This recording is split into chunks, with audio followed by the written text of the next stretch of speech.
बिहार सरकार द्वारा 25 नई चीनी मिलों की स्थापना की योजना किस कार्यक्रम के अंतर्गत प्रस्तावित की गई है? तो 7 निश्चित 3। हाल ही में बिहार की पहली खिलौना फैक्ट्री कहाँ स्थापित करने की घोषणा की गई है? तो बेटा पटना में। हाल ही में 12वीं राष्ट्रीय एथलेटिक्स चैंपियनशिप फॉर ऑटिज्म में पटना के अजहान अनवर ने कौन सा पदक जीता है? तो स्वर्ण पदक। हाल ही में बिहार के पूर्व मंत्री नंदकिशोर यादव को किस राज्य का राज्यपाल नियुक्त किया गया? तो नागालैंड। पटना स्थित श्री कृष्ण विज्ञान केंद्र में आयोजित इनोवेशन फेस्टिवल 2026 का विषय क्या था? Innovate for impact solution for a changing world. द्वितीय बिहार महिला कबड्डी लीग 2026 की विजेता टीम कौन बनी? तो मगध वॉरियर्स। द्वितीय बिहार महिला कबड्डी लीग 2026 की उप विजेता टीम कौन बनी? तो सारण स्ट्राइकर्स। बिहार की बिजली मॉडल की अंतर्राष्ट्रीय स्तर पर किस संस्था ने प्रशंसा की है? तो लंदन स्कूल ऑफ इकोनॉमिक्स ने। अस्मिता खेलो इंडिया महिला रोड साइकिलिंग लीग यानी पूर्वी क्षेत्र में ओवरऑल चैंपियन कौन सा राज्य रहा? तो बिहार। अस्मिता खेलो इंडिया महिला रोड साइकिलिंग लीग पूर्वी क्षेत्र में उप विजेता कौन सा राज्य रहा? तो झारखंड। बिहार के दूसरे निर्माणाधीन अंतर्राष्ट्रीय हॉकी स्टेडियम का स्थापना कहाँ किया जा रहा है? तो राजेंद्र नगर पटना में। राज्य के पहला अंतर्राष्ट्रीय हॉकी स्टेडियम राजगीर में स्थित है। हाल ही में आयोजित एक रोज बिहार मेला का आयोजन स्थल कौन सा था? तो गांधी मैदान पटना। वित्तीय वर्ष 2025-26 में डेयरी विकास को बढ़ावा देने हेतु बिहार सरकार ने national programme for dairy development के अंतर्गत कॉम्फेड के लिए कितनी राशि स्वीकृति की है? तो 56.88 करोड़ रुपए। हाल ही में पटना ने शैक्षणिक एवं अनुसंधान सहयोग के विस्तार के लिए ऑस्ट्रेलिया के किस विश्वविद्यालय के साथ समझौता किया? तो Lincoln Institute of Higher Education. Bihar Kaushal Vikas Mission ने कॉलेजों में ड्रोन, कृत्रिम बुद्धिमत्ता, रोबोटिक्स एवं सौर ऊर्जा से संबंधित शिक्षा को बढ़ावा देने के लिए किस संस्था के साथ समझौता ज्ञापन पर हस्ताक्षर किए हैं? तो राष्ट्रीय कौशल विकास निगम NSDC। प्रसिद्ध किसान नेता स्वामी सहजानंद सरस्वती की समाधि बिहार में किस स्थान पर है? तो बेटा पटना में। हाल ही में मॉरिशस के किस पूर्व राष्ट्रपति ने बिहार की राजकीय यात्रा की है? तो पृथ्वीराज सिंह रूपन ने। अल्ट्राटेक द्वारा 1200 करोड़ रुपए के निवेश से सीमेंट संयंत्र स्थापित करने के लिए बिहार के किस जिले को चयन किया गया? बिहार के बांका जिले का चयन किया गया है सीमेंट संयंत्र स्थापित करने के लिए। बिहार में महिला कबड्डी लीग के सेंटर ऑफ एक्सीलेंस की स्थापना कहाँ किए जाने की घोषणा की गई है? तो राजगीर में। हाल ही में स्प्रिंग सेंसस के दौरान बिहार में कितने नए पहाड़ी झरनों की पहचान की गई है? तो 69। प्रधानमंत्री जन आरोग्य योजना के तहत उत्कृष्ट स्वास्थ्य सेवाओं के लिए एम्स पटना को बिहार में कौन सी रैंक प्राप्त हुई है? तो प्रथम स्थान। बिहार सरकार द्वारा प्रस्तावित अत्याधुनिक स्पोर्ट्स विलेज किस जिले में विकसित किया जाएगा? तो भागलपुर के गोराडीह प्रखंड में। पटना में प्रस्तावित अल्ट्रा पर्सनल रैपिड ट्रांजिट परियोजना की अनुमानित लागत कितनी है? तो लगभग 296 करोड़ रुपए। IGIMS पटना को किस प्रतिष्ठित पुरस्कार से सम्मानित किया है? तो एक्सीलेंस अवार्ड से। केंद्रीय गृह मंत्री अमित शाह ने बिहार के किन 2 स्थानों पर नई SSB सीमा चौकी का उद्घाटन किया है? तो अररिया के लेटी में और सीतामढ़ी के इंदरवा में। भारत नेपाल सीमा सड़क परियोजना के अंतर्गत कितने किलोमीटर सड़क स्वीकृति की गई है? तो 554 किलोमीटर। हाल ही में बिहार के सरकारी विद्यालयों के मध्याह्न भोजन में कौन सा बैक्टीरिया पाया गया? तो इकोलाई। हाल ही में एशियाई विकास बैंक के सहयोग से बिहार को कितने निवेश प्राप्त हुए हैं? तो $1 बिलियन यानी लगभग 9,000 करोड़ से अधिक। हाल ही में स्पोर्ट्स स्टार एसेस अवार्ड 2026 में खेलों को प्रोत्साहन देने में सर्वश्रेष्ठ राज्य का सम्मान किस राज्य को मिला है? तो बिहार को मिला है। एम्स पटना ने स्वास्थ्य सेवाओं में AI के उपयोग को बढ़ावा देने के लिए किस संस्था के साथ समझौता किया है? तो CDEC पटना के साथ। Centre for development of advance computing Patna. Bihar में प्रस्तावित सोनपुर ग्रीनफील्ड अंतर्राष्ट्रीय हवाई अड्डा किस जिले में विकसित किया जाएगा? तो सारण जिले में। जर्मनी के ब्रांडेनबर्ग राज्य में आयोजित समारोह में ब्रांडेनबर्ग पोस्ट डॉक प्राइज 2026 से किसे सम्मानित किया गया? तो डॉक्टर जया भारती को। मुंगेर भागलपुर में विकसित की जा रही गंगा पथ मरीन ड्राइव की परियोजना की कुल लंबाई लगभग 83 किलोमीटर है। हाल ही में राष्ट्रीय खाद्य प्रौद्योगिकी उद्यमिता एवं प्रबंधन संस्थान निफ्टेन की स्थापना बिहार में कहाँ की जाएगी? तो हाजीपुर वैशाली। बिहार इलेक्ट्रिक वाहन संशोधन नीति 2026 के तहत वर्ष 2030 तक नए वाहनों में इलेक्ट्रिक वाहनों की हिस्सेदारी का लक्ष्य कितना है? तो प्रत्येक 100 नए वाहनों में से कम 30 इलेक्ट्रिक वाहन होने चाहिए।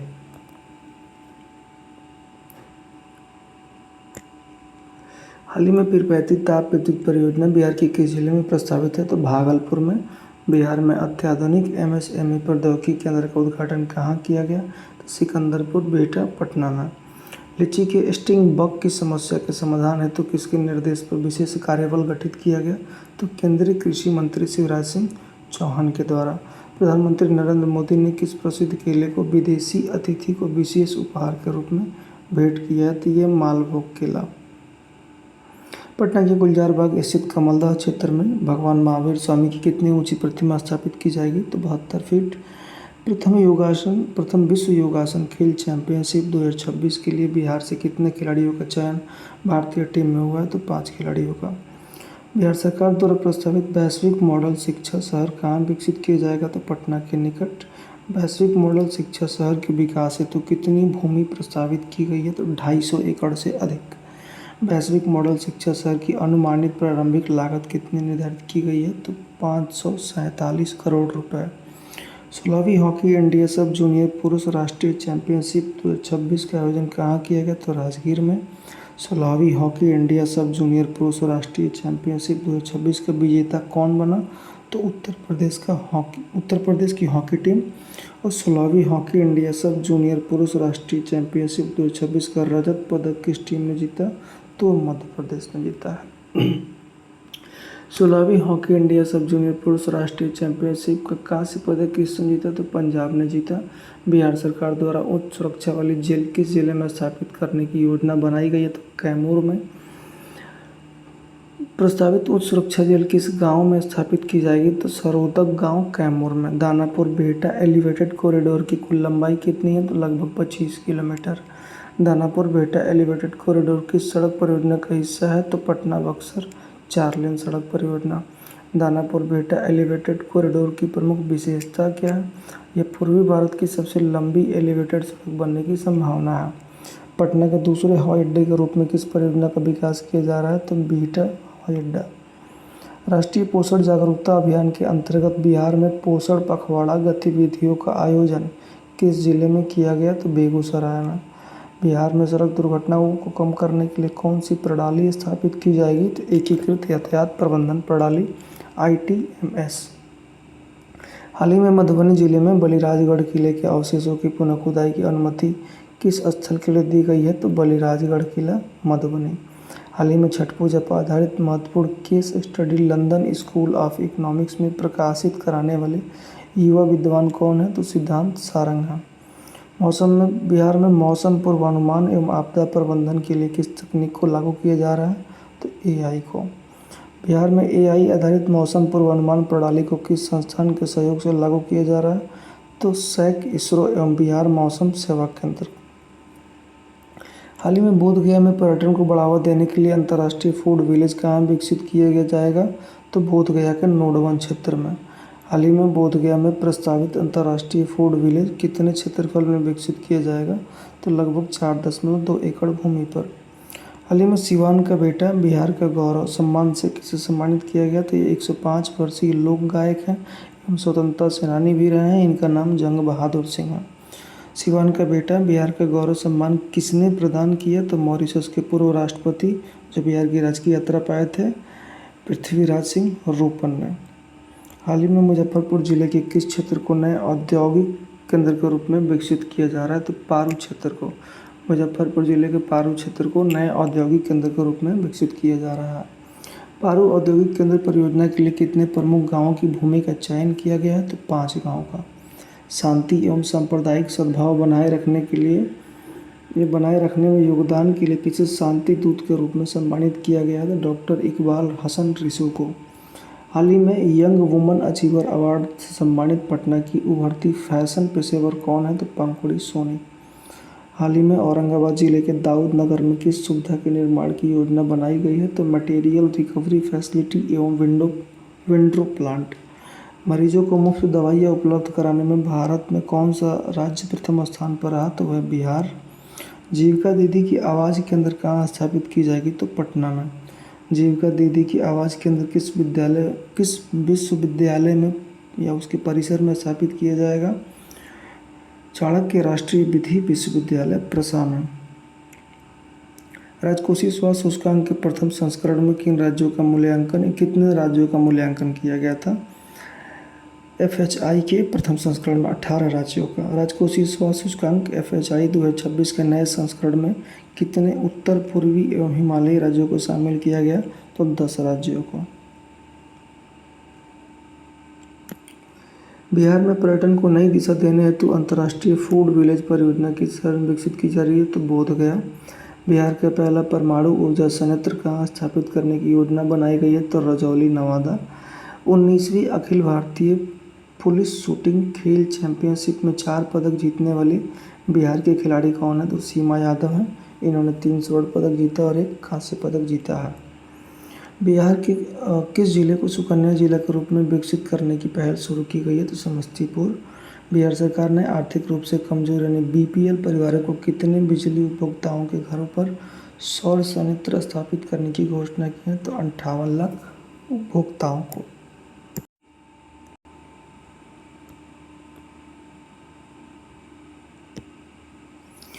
बिहार सरकार द्वारा BPL परिवारों के लिए प्रस्तावित रूफटॉप सोलर प्लांट की क्षमता कितनी निर्धारित की गई है? तो 1.1 kilowatt. Bihar state power transmission company limited किस उपलब्धि के कारण चर्चा में है? तो यह NSE पर सूचीबद्ध होने वाली देश की पहली राज्य सरकार स्वामित्व वाली बिजली पारेषण कंपनी बनने के कारण। पूर्वी भारत का पहला एवं देश का 5वां सबसे बड़ा ग्रीनफील्ड हवाई अड्डा कहाँ विकसित किया जाएगा? तो सारण जिला के सोनपुर में। गणतंत्र दिवस 2026 के अवसर पर बिहार के कितने पुलिस अधिकारियों एवं कर्मियों को पुलिस पदक से सम्मानित किया गया? तो 22। बिहार में कितने पुलिस कर्मियों को वीरता पदक प्रदान करने की घोषणा की गई? तो 3।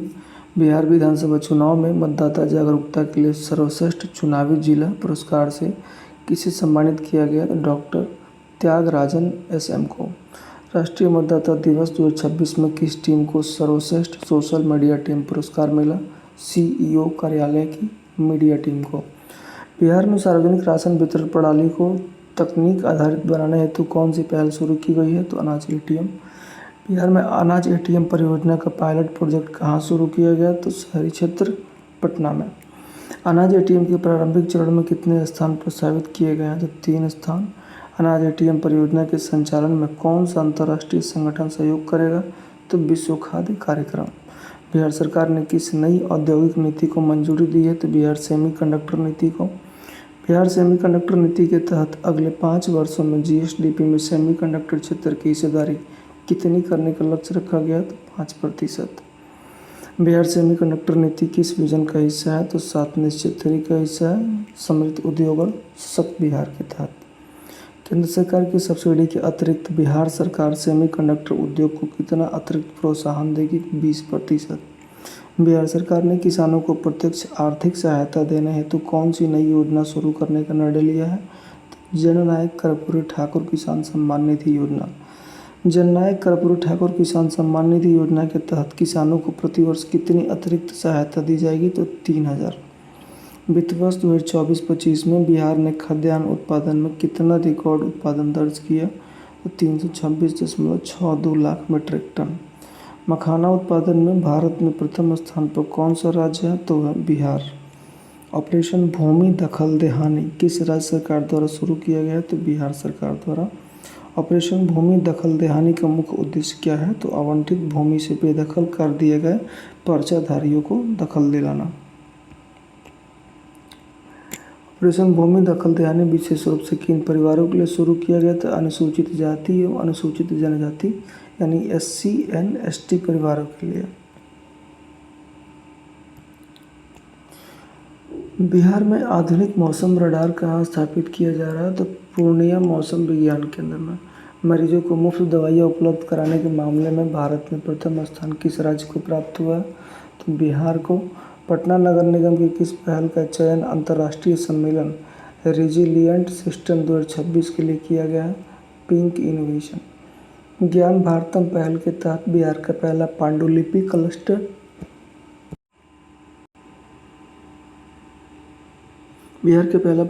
क्लस्टर केंद्र किस मंत्रालय द्वारा घोषित किया गया है?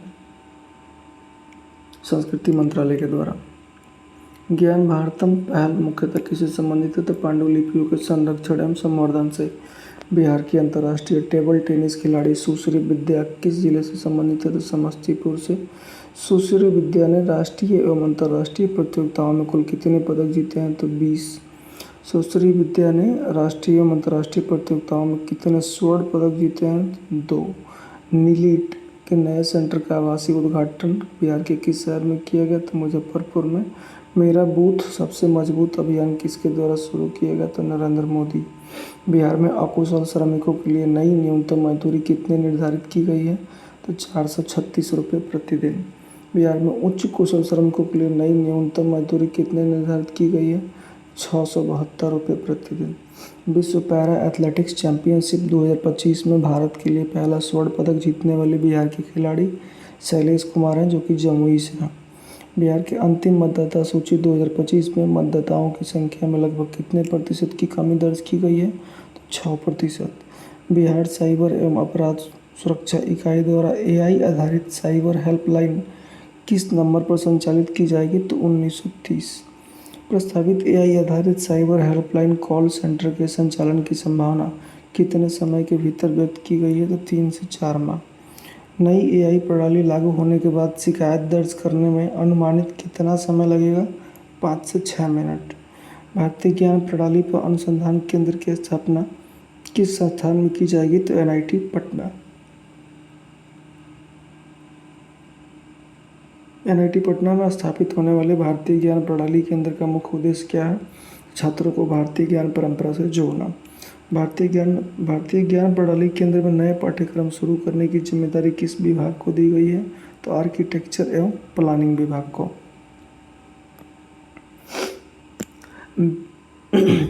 बिहार ब्रांड मेसा पहल किस राज्य सरकार द्वारा शुरू किया गया? तो बिहार के द्वारा। बिहार ब्रांड मेसा पहल का प्रमुख उद्देश्य क्या है? राज्य की पहचान एवं सार्वजनिक छवि को मजबूत करना। बिहार ब्रांड पेशा पहल का नेतृत्व कौन कर रहा है? तो प्रत्यय अमृत कर रहे हैं, जो बिहार के मुख्य सचिव हैं। बिहार ब्रांड मेसा योजना किस विभाग द्वारा संचालित किया जा रहा है? पशु एवं मत्स्य संसाधन विभाग के द्वारा। बिहार ब्रांड मेसा योजना का मुख्य उद्देश्य क्या है? मांस, मछली एवं अंडों के विपणन को बढ़ावा देना। बिहार ब्रांड मेसा योजना किस प्रसिद्ध ब्रांड के मॉडल पर विकसित की जा रही है? तो सुधा के मॉडल पर। हाल ही में बियाडा की प्रोजेक्ट क्लियरेंस समिति ने किस नई इकाई को स्वीकृति प्रदान की है? तो मखाना प्रसंस्करण इकाई। प्रस्तावित मखाना प्रसंस्करण इकाई बिहार के किस जिले में स्थापित की जाएगी? तो दरभंगा में। मखाना प्रसंस्करण इकाई किस औद्योगिक क्षेत्र में स्थापित होगी? तो दोनार औद्योगिक क्षेत्र में। प्रस्तावित मखाना प्रसंस्करण इकाई कितनी भूमि पर स्थापित की जाएगी? तो 2.20 एकड़ भूमि पर। मखाना प्रसंस्करण इकाई की स्थापना किस कंपनी द्वारा की जाएगी? तो मखायो फूड्स प्राइवेट लिमिटेड के द्वारा। बियाडा का फुल फॉर्म क्या है? तो Bihar industrial area development authority. Yuva Sangam चरण 6 कार्यक्रम किस मंत्रालय द्वारा शुरू किया गया? तो शिक्षा मंत्रालय के द्वारा। बिहार के लिए युवा संगम चरण 6 के तहत किस संस्थान को नोडल संस्थान नामित किया गया है? तो IIT पटना। युवा संगम का मुख्य उद्देश्य क्या है? तो राष्ट्रीय एकता, सांस्कृतिक सद्भावना और भावनात्मक एकीकरण को बढ़ावा देना। युवा संगम कार्यक्रम किस राष्ट्रीय पहल के अंतर्गत संचालित किया जाता है? तो एक भारत श्रेष्ठ भारत। बिहार में 75 आधुनिक औद्योगिक प्रशिक्षण संस्थानों की स्थापना किस योजना के तहत की जाएगी? तो PM सेतु योजना। बिहार में 75 नए ITI स्थापित करने की मंजूरी किसने दी है? तो सम्राट चौधरी ने। 4 मई 2026 को महात्मा गांधी का वैश्विक मानवतावाद विषय पर विशेष व्याख्यान का आयोजन कहाँ किया गया? तो बापू टावर पटना में। यह विशेष व्याख्यान किस श्रृंखला के अंतर्गत आयोजित किया गया? तो बापू संवाद श्रृंखला में। 5 मई 2026 को बिहार के मुख्यमंत्री के आधिकारिक आवास का नाम बदलकर क्या रखा गया? लोक सेवक आवास। CBSE ने किस क्षेत्रीय भाषा को शैक्षणिक सत्र 2026-27 से अपने पाठ्यक्रम में शामिल करने का निर्णय लिया है? तो मैथिली। मैथिली भाषा को CBSE पाठ्यक्रम में कब से लागू किया गया? 2026-27 से लागू किया जाएगा। बिहार का पहला प्राकृतिक हाथी कॉरिडोर किस क्षेत्र को घोषित किया गया है? जमुई झाझा चकाई वन क्षेत्र को। बिहार का पहला हाथी कॉरिडोर किन वन क्षेत्रों को जोड़ता है? तो गढ़ी वन क्षेत्र, चरक का पत्थर बटिया वन क्षेत्र एवं मधवा उपवन क्षेत्र। बिहार के पहले हाथी कॉरिडोर की पहचान किसकी रिपोर्ट में की गई? प्रोजेक्ट एलिफेंट एवं भारतीय वन्यजीव संस्थान की रिपोर्ट में। प्रोजेक्ट एलिफेंट की रिपोर्ट के अनुसार भारत में लगभग कितने हाथी कॉरिडोरों की पहचान की गई है? तो 150। बिहार पुलिस को किस सर्वोच्च सम्मान से सम्मानित किया गया है? प्रेसिडेंट कलर सम्मान से। Technology and AI education ranking 2026 में आईआईटी पटना को कौन सा स्थान प्राप्त हुआ? तो 5वां। बिहार में स्पोर्ट्स साइंस सेंटर की स्थापना किन स्थानों पर की जाएगी? तो पटना और राजगीर में। 11-12 अप्रैल 2026 के मध्य 2 दिवसीय भारत पुर्तगाल संवाद का आयोजन कहाँ किया जाएगा? तो नालंदा विश्वविद्यालय राजगीर में। 4 अप्रैल 2026 को नीतीश कुमार ने किस एलिवेटेड कॉरिडोर परियोजना की प्रगति की समीक्षा की? तो दानापुर बिहटा एलिवेटेड कॉरिडोर।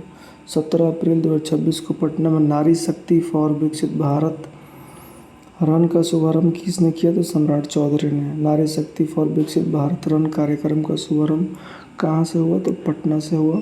अप्रैल 2026 में 2024-25 अवधि के लिए राष्ट्रीय कारागार सूचना पोर्टल पर ई मुलाकात प्रणाली के माध्यम से कैदियों और उनके परिवारों की मुलाकात सुविधा उपलब्ध कराने में बिहार ने देश में कौन सा स्थान प्राप्त किया है? तो पहला।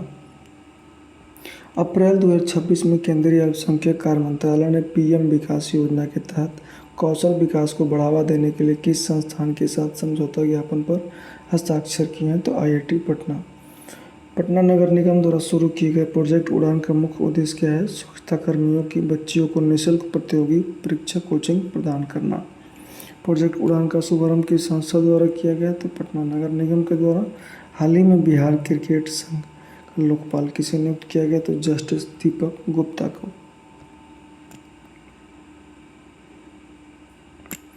बिहार सरकार ने सरकारी शैक्षणिक संस्थानों में कार्यक्रमों की शुरुआत किस राष्ट्रगीत से करना अनिवार्य किया है? तो वंदे मातरम। बिहार सरकार के निर्देशानुसार सरकारी शैक्षणिक संस्थानों में कार्यक्रमों का समापन किस गीत से किया जाएगा? तो मेरे भारत के कंठार, जो बिहार का राजकीय गीत है। ज्ञान भारतम मिशन के तहत देश भर में राष्ट्रीय पांडुलिपि सर्वेक्षण करने के मामले में बिहार राष्ट्रीय स्तर पर किस स्थान पर पहुंच गया है? तो प्रथम। देश भर में अब तक 5500 सर्वेक्षणों में से बिहार ने अकेले कितने सर्वेक्षण पूर्ण कर लिए हैं? 1000। आर्यभट्ट ज्ञान विश्वविद्यालय पटना को किस नवाचार के लिए भारत सरकार से पेटेंट प्राप्त हुआ है? तो अंडे के छिलकों से कम लागत वाली जल शोधन प्रणाली बनाने के लिए। एकेयू पटना द्वारा विकसित जल शोधन तकनीक में अंडे के छिलकों को किसमें परिवर्तित किया जाता है? तो कैल्शियम ऑक्साइड के नैनो पार्टिकल के रूप में। बिहार दिवस प्रतिवर्ष किस तिथि को मनाया जाता है? 22 मार्च। बिहार दिवस 2026 की थीम क्या थी? उन्नत बिहार उज्ज्वल बिहार। बिहार विशेष सशस्त्र पुलिस वन गोरखा बटालियन का नया मुख्यालय कहाँ स्थापित किया जाएगा? तो नौबतपुर के चर्रा गांव में। वर्तमान में बिहार विशेष सशस्त्र पुलिस वन गोरखा बटालियन कहाँ से संचालित हो रही है? तो वेटरनरी कॉलेज परिसर पटना। बिहार सरकार किस जिले में नया चिड़ियाघर स्थापित करने की योजना बना रही है? तो गया में। गया में प्रस्तावित चिड़ियाघर की स्थापना किस संस्था की स्वीकृति पर निर्भर है? तो केंद्रीय चिड़ियाघर प्राधिकरण। बिहार का पहला सफल जीवित दाता यकृत प्रत्यारोपण किस अस्पताल में किया गया? तो Ruban Memorial Hospital Patna. Bihar के पहले जीवित दाता यकृत प्रत्यारोपण सर्जरी का नेतृत्व किस चिकित्सक ने किया? डॉक्टर मिलिंद मंडवार ने किया। बिहार के पहले जीवित दाता यकृत प्रत्यारोपण में किसने यकृत दान किया? छोटे भाई ने बड़े भाई को दिया। जल जीवन हरियाली अभियान के अंतर्गत बिहार में लगभग कितने पौधे लगाए गए? तो 21.25 करोड़। जल जीवन हरियाली अभियान के तहत बिहार का हरित आवरण बढ़कर कितना हो गया है? तो 15.5%। बिहार सरकार ने वर्ष 2028 तक हरित आवरण को कितने प्रतिशत बढ़ाने का लक्ष्य निर्धारित किया है? 17%। 14 मार्च 2026 को बिहार के 43वें राज्यपाल के रूप में किसने शपथ ग्रहण की? सैयद अता हसनैन ने। सैयद अता हसनैन को बिहार के राज्यपाल पद की शपथ किसने दिलवाई? तो पटना उच्च न्यायालय के मुख्य न्यायाधीश संगम कुमार साहू ने। प्रोफेसर दिनेश चंद्र राय को किस प्रतिष्ठित संस्था की फेलोशिप से सम्मानित किया गया? तो chamber of advancement of small and medium business CASMB। Professor Dinesh Chandra Rai को किस क्षेत्र में उनके योगदान के लिए सम्मानित किया गया? तो डेयरी विज्ञान एवं खाद्य प्रौद्योगिकी। 18 से 19 मार्च 2026 के मध्य सतत विकास डेटा प्रणाली, पर्यावरणीय लेखांकन और लैंगिक सांख्यिकी पर पहली राष्ट्रीय कार्यशाला की मेजबानी किस राज्य ने की है? तो पटना ने की है। पटना में आयोजित राष्ट्रीय कार्यशाला का आयोजन किस मंत्रालय द्वारा किया गया? तो सांख्यिकी एवं कार्यान्वयन मंत्रालय द्वारा। पटना में आयोजित राष्ट्रीय कार्यशाला में तकनीकी सहायता किस संस्था द्वारा प्रदान की गई? तो यूएनडीपी के द्वारा। प्रथम नालंदा डेवलपमेंट डायलॉग का आयोजन कब किया गया? तो 8 से 9 मार्च 2026 को। प्रथम नालंदा डेवलपमेंट डायलॉग का आयोजन किस केंद्र द्वारा किया गया? तो centre for studies in development and sustainability. प्रथम नालंदा डेवलपमेंट डायलॉग का आयोजन कहाँ किया गया? तो राजगीर में। सरकारी स्वास्थ्य संस्थान में मरीज को निःशुल्क दवाएं उपलब्ध कराने के मामले में बिहार ने देश में कौन सा स्थान प्राप्त किया? तो पहला। 12-15 मार्च 2026 के मध्य एग्रो बिहार 2026 का आयोजन कहाँ किया गया? तो पटना के गांधी मैदान में। एग्रो बिहार 2026 का मुख्य उद्देश्य क्या था? तो कृषि को आधुनिक और लाभदायक बनाना। एग्रो बिहार 2026 प्रदर्शनी में प्रतिदिन आयोजित विशेष प्रशिक्षण सत्र का नाम क्या था? तो किसान पाठशाला। मुख्यमंत्री डिजिटल लाइब्रेरी योजना का मुख्य उद्देश्य क्या है? तो डिजिटल विभाजन को कम करना। मुख्यमंत्री डिजिटल लाइब्रेरी योजना के तहत विद्यार्थियों को कौन सी सुविधा निःशुल्क प्रदान की जाती है? तो हाई स्पीड इंटरनेट और ई लर्निंग उपकरण। महाबोधि कॉरिडोर परियोजना के प्रथम चरण के अंतर्गत इंटरनेशनल फूड विलेज कहाँ स्थापित किया जाएगा? तो बोधगया में। महाबोधि कॉरिडोर परियोजना के अंतर्गत विकसित किए जाने वाले इंटरनेशनल फूड विलेज की अनुमानित लागत कितनी है? तो 127 करोड़ रुपये है। इंटरनेशनल फूड विलेज परियोजना कितने क्षेत्रफल में विकसित है? तो 4.2 एकड़ में। बिहार सरकार का कौन सा विभाग राज्य के सभी जल निकायों का क्षेत्रीय एटलस तैयार करने की पहल कर रहा है? तो राजस्व एवं भूमि सुधार विभाग।